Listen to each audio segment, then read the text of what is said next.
গুলশানে সন্ত্রাসী হামলার দায় স্বীকার করে হামলাকারীদের যে ছবি প্রকাশ করেছে আইএস, তার সাথে পুলিশের প্রকাশ করা ছবিরও মিল রয়েছে। ফেসবুকে প্রকাশ হওয়া নিহতদের পরিচয় বিশ্লেষণ করে দেখা গেছে যে তাদের বেশিরভাগই উচ্চবিত্ত পরিবারের এবং পড়তেন অভিজাত শিক্ষা প্রতিষ্ঠানে। এদিকে নিহতদের একজন রেস্টুরেন্টের বাবুর্চি বলে মোটামুটি নিশ্চিত হওয়া গেলেও পুলিশ কিন্তু দাবি করছে যে তিনিও সন্ত্রাসী, যদিও আইএস এর প্রকাশ করা ছবির সঙ্গে তার চেহারার কোনো মিল পাওয়া যায়নি। ফলে আসলে দোলাক তিনি ক্রস ফায়ারে নিহত হয়েছেন কিনা সেই কিন্তু প্রশ্ন থেকে যাচ্ছে। এই বিষয়গুলো নিয়ে আমাদের সহকর্মী মাকসুদুন নবীর সহায়তায় রাশেদ নিজাম একটি রিপোর্ট করেছেন। গুলশান হামলায় নিহত 5 সন্ত্রাসীর এই ছবি পাওয়া যায় পুলিশের কাছ থেকে। অন্যদিকে জঙ্গি সংগঠন আইএস গুলশান হামলায় অংশ নেয়া তাদের 5 সদস্যের ছবি প্রকাশ করে।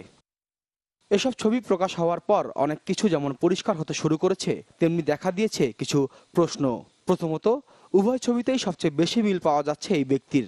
আইএসের দাবি অনুযায়ী তার নাম আবু মুহারিব। পরবর্তীতে বাংলাদেশে এই ব্যক্তির পরিচিত জনরা তার আরও কিছু পরিচয় প্রকাশ করে। ব্যক্তিগত ফেসবুক প্রোফাইলে দেখা যায় তার নাম নিব্রাস ইসলাম। তিনি বাংলাদেশের ইন্টারন্যাশনাল টার্কিশ হোপ স্কুল ও নর্থ সাউথ বিশ্ববিদ্যালয়ে লেখাপড়া করার পর পাড়ি জমান মালয়েশিয়ায়। ভর্তি হন মোনাশ বিশ্ববিদ্যালয়ে, কিন্তু বছরখানেক পরেই দেশে ফিরে আবারও ভর্তি হন নর্থ সাউথে। 14 জানুয়ারি নিব্রাস তার ফেসবুক স্ট্যাটাসে বলেন, মধ্যপ্রাচ্য ও আফ্রিকা যারা মারা যাচ্ছেন তারা শান্তিতে থাকুক। একসময় ওয়ারিতে বসবাস করা নিব্রাসের পরিবার এখন আছে উত্তরাতে। ঘটনাস্থলে নিহত এই ছবিটির সাথে মিল পাওয়া যায় আইএসের প্রকাশ করা এই ছবিটির। আইএসের দাবি অনুযায়ী তার নাম আবু সালমা। এরপর বাংলাদেশে তার পারিবারিক নানা ছবিও আসতে থাকে ফেসবুকে।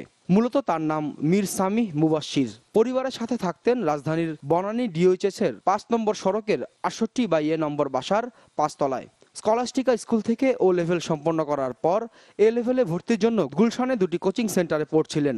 29 ফেব্রুয়ারি কোচিংয়ে যাওয়ার উদ্দেশ্যে বাসা থেকে বের হওয়ার পর তার আর কোনো খোঁজ মেলেনি। পরে তার বাবা গুলশান থানায় একটি সাধারণ ডায়েরিও করেন। যদিও তার বাসা যাওয়ার জন্য গণমাধ্যমের কোনো কর্মীকেই অনুমতি দেয়নি ডিওএইচএস কর্তৃপক্ষ। কোনো মিডিয়ার গাড়ি ঢুকতে দিচ্ছেন না? না, সেটা আমি বলতে পারবো না, কিন্তু আজকের জন্য কথা বলছি। ঘটনাস্থলে নিহত তৃতীয় ব্যক্তি হিসেবে এই ছবিটির সাথে মিল পাওয়া যায় আইএসের এই ছবিটির, যার নাম তারা বলছে আবু মুসলিম। কিন্তু ফেসবুকে পাওয়া তথ্য ছবিতে যার নাম বলা হচ্ছে আন্দালিব আহমেদ। এবার আসা যাক ঘটনাস্থলে নিহত 4 নম্বর ছবিটিতে। এই ছবিটির সাথে আইএসের প্রকাশ করা এই ব্যক্তির ছবির অনেকটাই মিল রয়েছে। আইএসের ভাষ্য অনুযায়ী যার নাম আবু উমর, তবে বাংলাদেশে তার ব্যাপারে এখনো কোনো তথ্য পাওয়া যায়নি। অতএব ঘটনাস্থলে নিহতদের সাথে আইএসের 4টি ছবির মিল পাওয়া গেল। মিলল না শুধু এই ছবিটি। আইনশৃঙ্খলা বাহিনী এই ব্যক্তিকে হামলাকারী বললেও আইএস তার কোনো ছবি প্রকাশ করেনি। তবে নিহত অবস্থায় ওই ব্যক্তির পরনে ছিল শেফ অর্থাৎ রাঁধুনির পোশাক। সামাজিক যোগাযোগ মাধ্যমে তার এক আত্মীয় একটি ছবি প্রকাশ করেছেন।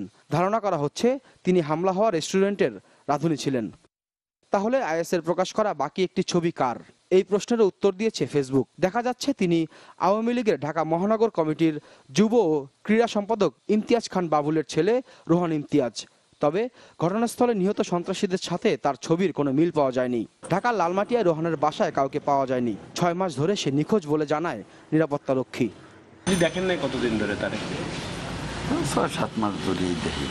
এদিকে অভিযানের পর দাবি করা হয় নিহত সন্ত্রাসীরা সবাই পুলিশের তালিকাভুক্ত, যাদের নাম আকাশ, বিকাশ, ডন, রিপন ও বাঁধন।